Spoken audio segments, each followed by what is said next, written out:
Good afternoon. This is Thursday, August 20th, and we are starting a new chapter. This chapter will be all about solving equations. The first type of equations we're going to solve are solving two-step equations, which we did a little bit of in the previous chapter. Again, our goal, no matter how many steps we have, is to get the variable by itself. In order to get the variable by itself, we are going to use opposite operations, which we've talked about. If the original operation is addition, the opposite operation would be subtraction, and continues on from there. But we're also going to use the opposite order of operations. So, for example, if you look at example A down here at the bottom, order of operations says that we multiply and divide before we add and subtract. But if you look at example A, we are going to work with the number that's farthest away from the variable. We're going to do the opposite order of operations first, which means instead of dividing first, we're going to get rid of this positive 3. Since we're using opposite operations, we have to also use opposite order of operations. If this is a plus 3, the opposite will be to subtract 3 from both sides. Now, general rule in math, whatever you do to one side of the wall, you have to do to the other side of the wall. So if I'm going to subtract 3 from the left side, I'm going to have to subtract 3 from the right side. We have not done anything with that 2x yet, so it has to come down. The 3's cancel because 3 minus 3 is 0, equals 15 minus 3 is 12. Now we're left with one step. That one step would be to divide by 2 on both sides. Now, how do we know that this is 2 times x? The reason why we know it's 2 times x is because there's no sign in between here, so it's the multiplication. The opposite of multiplication is division.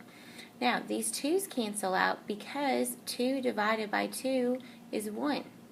So there's a 1 there. We don't have to write it. We don't typically write it, but there is a 1 there. That's why the 2's cancel out. So we end up with x equals 6.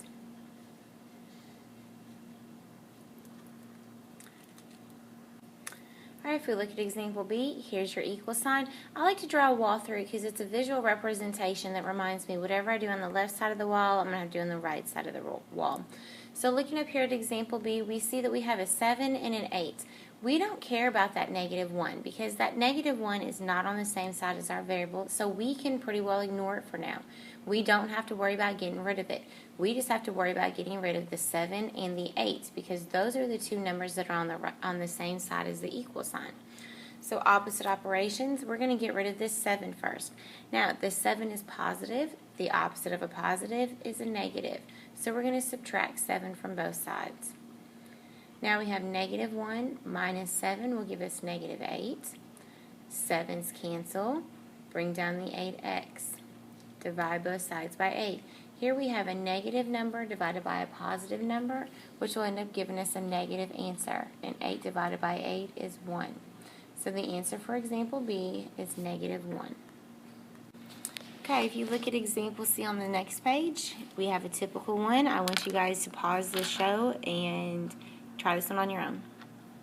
As you can see, you should have gotten negative 5 for example C. Now, let's look at example D together. The first step's fine. We know we're supposed to add 4 to both sides. When the 4's cancel, ask yourself what all comes down on the left side. Well, we know the x does, but also that negative. Do not forget to bring the negative down in front of that x.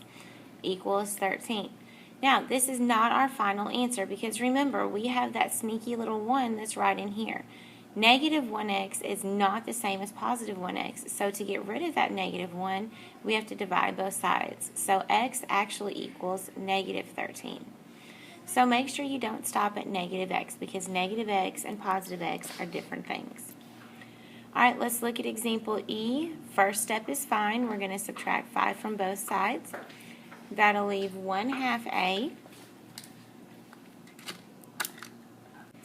That leaves 1/2 a equals 13. Now, think back to middle school. To get rid of this 1/2, typically we would divide by 1/2. But we don't want to write it as dividing by 1/2 because you have a fraction and another fraction, and that just gets confusing. So think back to how you can get rid of that 1/2 without having to divide by another fraction. Anybody remember the word reciprocal? Dividing by 1/2 is the same as multiplying by the reciprocal. So a reciprocal of a fraction, if our fraction is 2/3, the reciprocal is just that fraction flipped upside down, so 3/2. The same if it was -1/4. The fraction, the reciprocal would be -4/1. So it's just the fraction flipped upside down. So the reciprocal of 1/2 is 2/1. Well, 2/1 is just 2.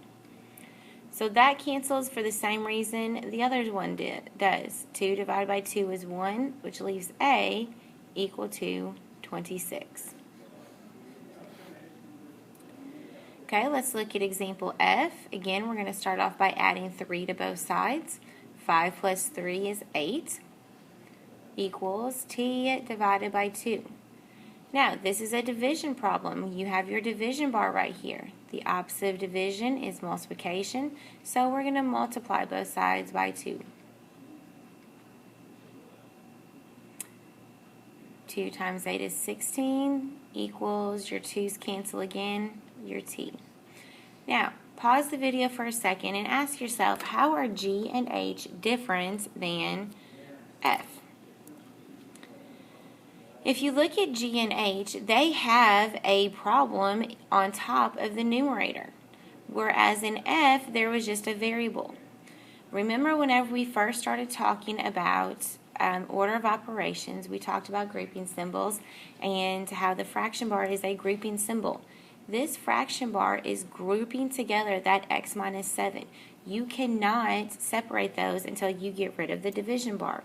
Well, in order to get rid of the division bar, we're going to do the opposite, and we're going to multiply. This is one of those rare opportunities where you actually multiply before you can add or subtract.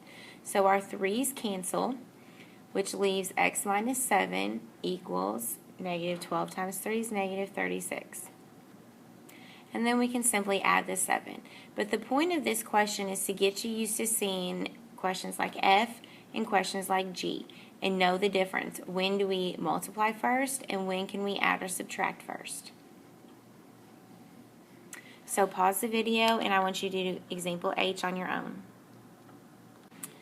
And we multiply by 4 first on both sides, add 2, we get x equals 26. I hope you all have a good rest of the day. Finish your homework. If you do, you can turn it into the basket and check it on Friday.